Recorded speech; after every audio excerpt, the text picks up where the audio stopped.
ગુજરાતમાં ભ્રષ્ટાચાર સામે ઝીરો ટોલરન્સની નીતિ છે. દાદા કહે છે કે કોઈને છોડ્યા નથી અને કોઈને છોડવામાં પણ નહીં આવે.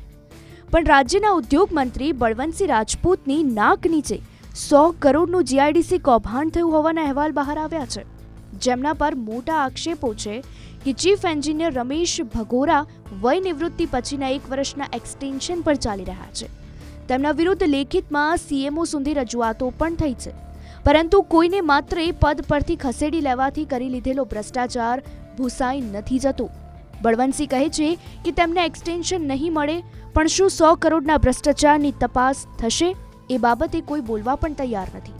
આ સમગ્ર કૌભાંડ પર વિપક્ષના નેતા અમિત ચાવડાએ 2 દિવસ પહેલા જ જણાવ્યું કે પહેલા નલ સે જલ, મનરેગા અને હવે જીઆઈડીસીના કરોડોનું કૌભાંડ સામે આવ્યું છે.